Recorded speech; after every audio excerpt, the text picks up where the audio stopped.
Bonjour à tous. Je vous fais cette vidéo parce que je sors d'un rendez-vous prospect là. Actuellement, je suis en région Île-de-France. Je suis à Paris au niveau de Montparnasse. Donc, je profite pour vous faire cette vidéo pour vous donner des tips, des conseils pour éviter les erreurs, notamment sur 3 points. Éviter les erreurs sur la reprise d'entreprise au niveau des franchises. Le deuxième point sur le budget de fonctionnement pour la reprise d'entreprise. Et également, le troisième point, le mindset, votre état d'esprit. Je vous dis à tout de suite dans la vidéo. Cette année, que de reprise.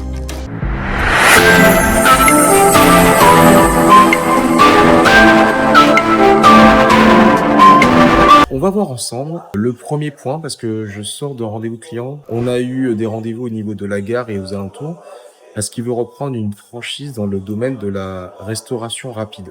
Il faut savoir, et je vais reprendre rapidement au niveau des différentes étapes de la reprise de société. Vous avez déjà le sourcing, vous devez trouver des entreprises de qualité dans votre cahier des charges. Vous devez voir est-ce que c'est une entreprise qui est in bonis, c'est-à-dire en bonne santé financière, ou est-ce que c'est une entreprise qui va être en difficulté financière.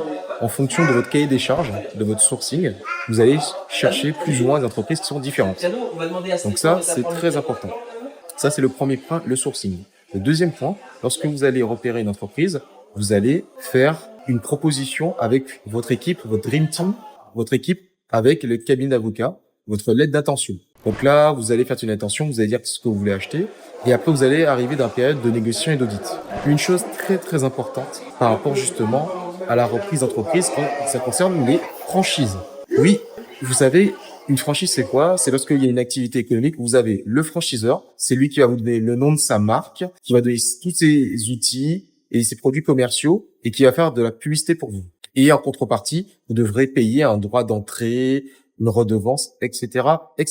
Par conséquent, vous aurez, lorsque vous allez reprendre une franchise, un droit de regard au niveau du franchiseur. Donc, ce qui veut dire que le vendeur de la société, le cédant, il peut effectivement vous donner l'accord de vendre son entreprise, mais vous, en fait, vous pouvez avoir un désaccord ou une absence d'agrément au niveau du franchiseur. Alors, vous allez me dire, mais c'est quoi les conséquences? Alors, les conséquences, c'est que demain, si vous voulez prendre une entreprise qui a une enseigne très connue dans la restauration, comme c'est le cas, ou une enseigne très connue dans le BTP, et que vous pouvez pas utiliser son nom, votre business plan sera totalement modifié. Et évidemment, l'entreprise ne voudra pas la même chose. Alors, quels sont les conseils à ce niveau-là? 2 hypothèses. Hypothèse 1, vous avez l'agrément. Très bien. Vous allez voir maintenant, est-ce que vous avez le budget, parce que vous devez payer des droits d'entrée, vous devez payer une redevance annuelle auprès du franchiseur. Est-ce que, économiquement parlant, c'est intéressant pour vous? Donc, vous devez mettre tout en place une stratégie. Et ça, pour ça, vous avez votre cabinet de conseil, votre cabinet comptable et votre cabinet d'avocat qui va vous accompagner dessus. Et évidemment, la banque aussi, évidemment, pour le financement et la structuration du financement. Hypothèse 2, soit vous n'avez pas l'agrément, vous avez un refus d'agrément, soit vous avez pas envie de payer les droits d'entrée et tout l'aspect économique.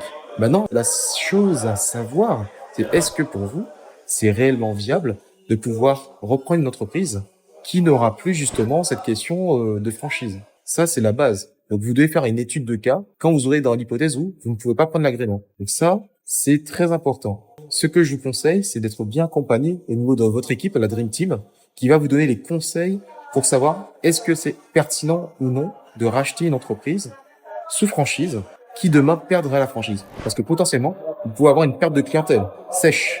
Et donc, c'est un impact économique. Donc, à vous de réfléchir, à vous de voir. Ça, c'est les conseils à faire très attention quand vous allez reprendre une franchise. Maintenant, deuxième conseil concernant le budget de fonctionnement.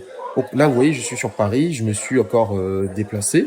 Il faut savoir que vous aurez un budget de fonctionnement lorsque vous devez faire des démarches. Alors, budget de fonctionnement, c'est-à-dire, là, j'ai pris le train. Le train m'a coûté une centaine d'euros, aller-retour. Je vais être hébergé, ça me coûte encore 300-400 euros. Je vais aller au restaurant avec plusieurs cédants, donc ça me coûte encore 200-300 euros. Je vais faire de la prospection, je vais déposer des courriers postaux, ça me coûte encore une vingtaine d'euros. Donc, il y en a pour entre 500 euros à 1500 euros mon déplacement sur Paris par rapport à cette activité de reprise d'entreprise. Donc, tout ça, ça fait partie du budget de fonctionnement vous concernant. Maintenant, comment vous pouvez l'optimiser, ce budget de fonctionnement?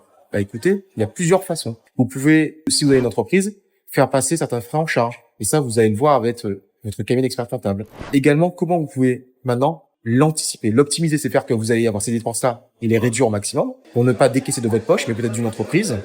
Et l'option numéro 2 serait également de prévoir, lorsque vous allez, par exemple, demander un financement en termes de love money, demandez à vos proches que vous leur expliquez très clairement.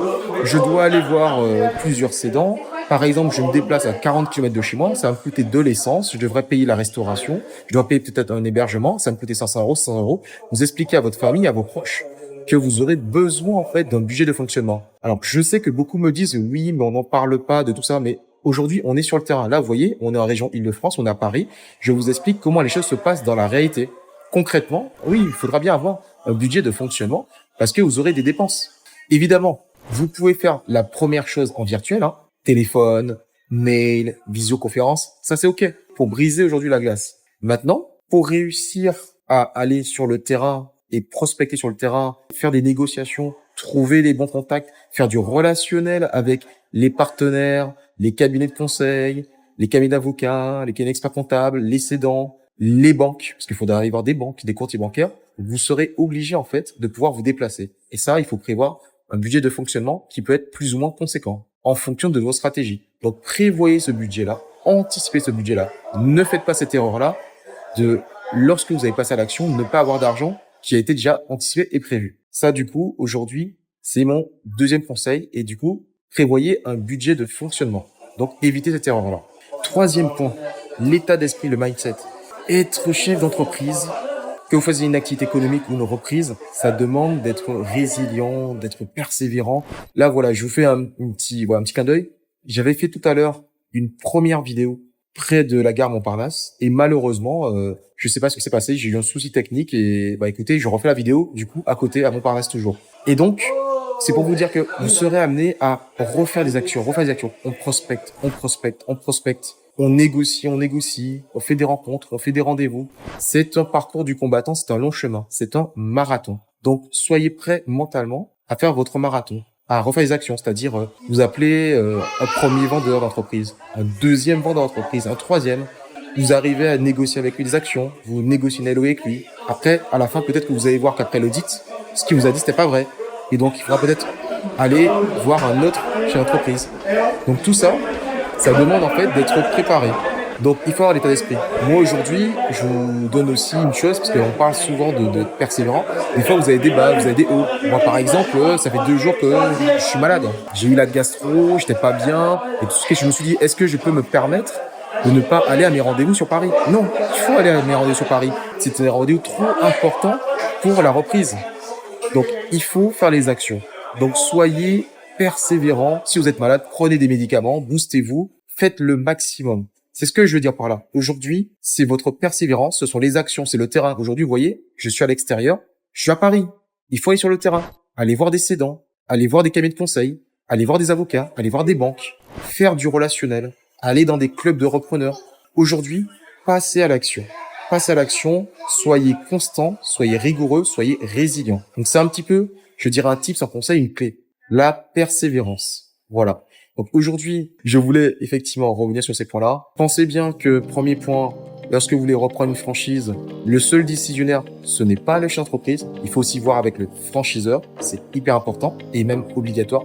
Deuxième point, pensez à prévoir un budget de fonctionnement pour vos déplacements, notamment vos différents frais pour la reprise d'entreprise. Et troisième point, en termes de mindset, état d'esprit, soyez résilient et continuez à faire des actions en étant évidemment bien entouré d'une bonne équipe, de votre Dream Team. Donc composez votre Dream Team et elle vous accompagnera jusqu'au succès.